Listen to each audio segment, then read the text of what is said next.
नमस्कार।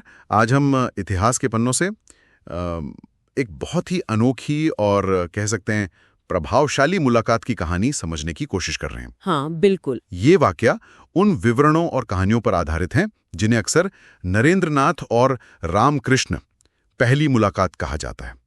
मतलब सोचिए, एक तरफ तर्क और सवालों से भरा एक युवा मन, और दूसरी तरफ वो गहरे आध्यात्मिक अनुभव में डूबे हुए एक संत। बिल्कुल। हमारा इरादा है इस पहली मगर बेहद महत्वपूर्ण मुलाकात के सार को पकड़ना।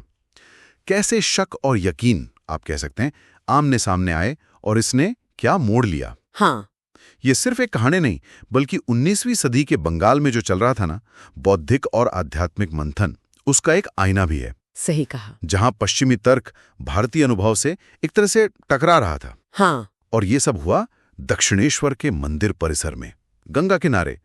वहां रामकृष्ण परमहंस रहते थे, अपनी ही दुनिया में, मतलब बिल्कुल सहज भक्ति में लीन। और उनसे मिलने पहुंचे थे कलकत्ता के एक पढ़े लिखे नौजवान नरेंद्रनाथ दत्त, जो बाद में स्वामी विवेकानंद कहलाए। हाँ, बिल्कुल। जिनके मन में ईश्वर को लेकर गहरे उथल पुथल थी। हाँ, बहुत ज्यादा। तो उस समय नरेंद्रनाथ किस तरह के इंसान थे? मतलब विवरण बताते हैं कि वे एक रोशन ख्याल परिवार से थे। पश्चिमी फिलॉसफी और भारतीय शास्त्रों दोनों का अध्ययन किया था उन्होंने। बिल्कुल। और वो उस समय के सुधारवादी आंदोलन ब्रह्म समाज से भी जुड़े थे। हाँ, ब्रह्म समाज, जो तर्क और मूर्ति पूजा के विरोध पर जोर देता था, है ना? हाँ, बिल्कुल।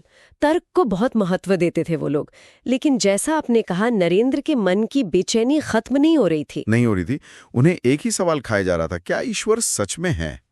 क्या किसी ने उसे देखा है? ये चीज उन्हें परेशान करती थी। हाँ, और ये बेचैनी उन्हें कई धार्मिक नेताओं और गुरुओं के पास ले भी गई, पर कहीं वो संतोषजनक जवाब नहीं मिला उन्हें।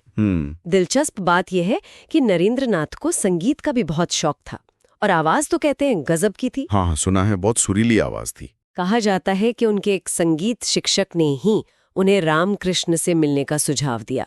शायद ये सोचकर कि भाई वहां उनके सवालों का कुछ हल मिले। अच्छा। और फिर वो दिन आया, शायद 1881 की बात है ये। हाँ, नवंबर 1881 के आसपास नरेंद्रनाथ दक्षिणेश्वर पहुंचे। हाँ। और उन्होंने रामकृष्ण को देखा।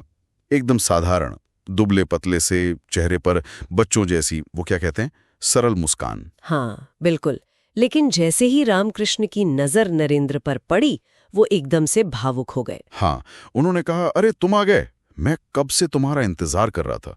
अब सोचिए, एक तर्कवादी युवा के मन में ये सुनकर क्या चल रहा होगा। बिल्कुल, शायद हैरानी हुई होगी या शक भी कि ये व्यक्ति कैसा है। हाँ, अजीब लगा होगा। नरेंद्र के लिए ये बेहद अजीब अनुभव था।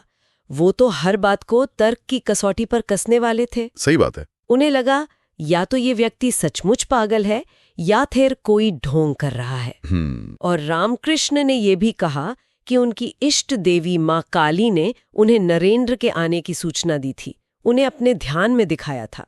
अब ये सब नरेंद्र के लिए पचाना तो बहुत मुश्किल था। हाँ, ये तो उनके तर्क वाले दिमाग के लिए बिल्कुल परे की बात थी।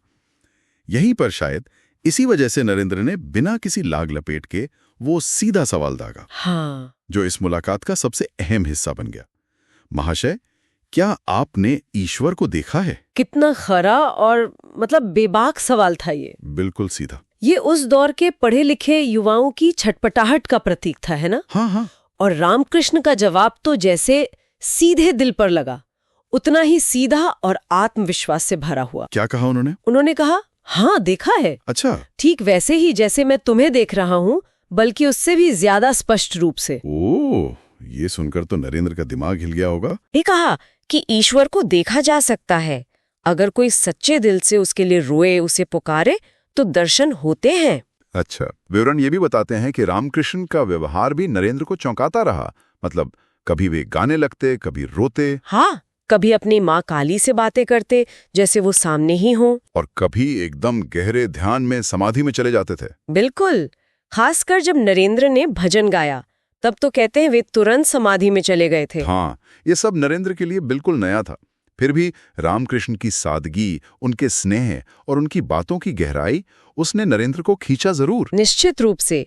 ये सिर्फ एक मुलाकात नहीं थी, ये एक असाधारण गुरु शिष्य रिश्ते की नींव थी, एक शुरुआत थी। रामकृष्ण ने नरेंद्र के शक का जवाब बहस या तर्कों से नहीं दिया, उन्होंने अपने अनुभव से, अपने प्रेम और अपनी सहजता से दिया। मतलब अनुभवजन्य जवाब था वो। हाँ, बिल्कुल।